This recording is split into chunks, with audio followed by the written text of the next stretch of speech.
मृत्यु से संबंधित प्रश्न और रीति रिवाजों के पीछे धार्मिक, आध्यात्मिक और सांस्कृतिक कारण होते हैं। भारतीय समाज में ये रीति रिवाज विशेष रूप से महत्वपूर्ण माने जाते हैं। आइए कुछ विशेष सवालों और उसका जवाब जानते हैं। शव को अकेला क्यों नहीं छोड़ा जाता है? मृत्यु के बाद आत्मा और शरीर के बीच एक सूक्ष्म संबंध बना रहता है। ऐसा माना जाता है कि शव के आसपास नकारात्मक ऊर्जा या बुरी आत्माएं आकर्षित हो सकती हैं, इसीलिए उसे अकेला नहीं छोड़ा जाता है। मृतकों को नए कपड़े क्यों पहनाए जाते हैं? नए कपड़े पहनाना सम्मान का प्रतीक है। मृत्यु के बाद आत्मा को अंतिम यात्रा पर जाने के लिए नए वस्त्र पहनाए जाते हैं ताकि वह शुद्ध और पवित्र अवस्था में रहे। अंतिम यात्रा में राम नाम सत्य है क्यों बोला जाता है?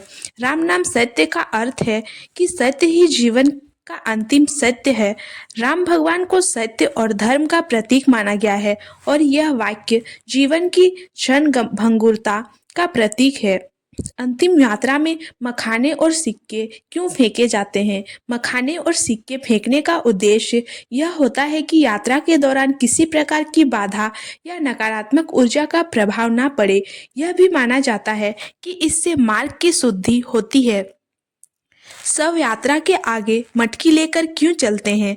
मटकी में जल रखा जाता है जो जीवन का प्रतीक है। मटकी फोड़ने का अर्थ यह है कि जीवन का चक्र समाप्त हो गया है। शमशान घाट से पीछे मुड़कर क्यों नहीं देखना चाहिए? पीछे मुड़कर देखने से नकारात्मक ऊर्जा का असर हो सकता है। यह भी माना जाता है कि आत्मा अपने परिजनों से जुड़ी रहती है और पीछे देखने पर वह पुनः उन्हें अपनी ओर खींच सकती है।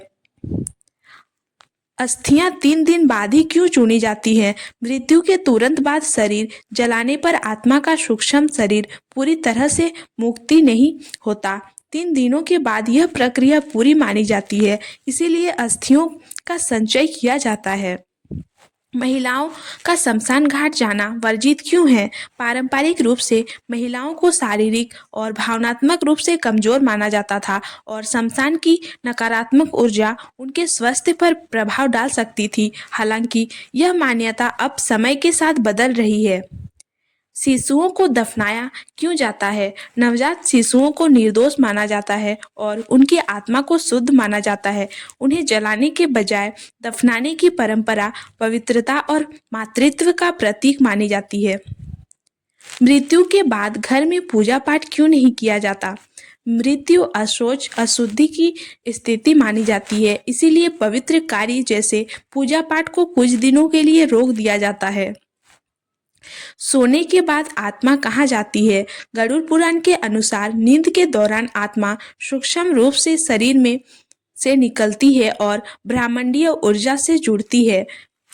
मरने के बाद आत्मा कहाँ जाती है? गरुड़ पुराण के अनुसार आत्मा को यमदूत या देवदूत उसके कर्मों के अनुसार ले जाते हैं। मृत्यु के बाद आत्मा 13 दिनों तक विभिन्न लोकों में यात्रा करती है। मृत्यु के 24 घंटे बाद आत्मा क्यों घर आती है? यह माना जाता है कि आत्मा अपने प्रियजनों और घर से अंतिम बार मिलने के लिए आती है। इसी कारण पहले दिन के बाद शव के पास ध्यान और सतर्कता बनाए रखी जाती है। मरने के बाद 13 दिन के बाद आत्मा कहाँ जाती है? 13वें दिन आत्मा का श्राद्ध कर्म किया जाता है, जिसके बाद आत्मा अपने अगले जन्म के लिए या मोक्ष प्राप्ति के लिए यात्रा करती है। यह सब उसके कर्मों पर निर्भर करता है।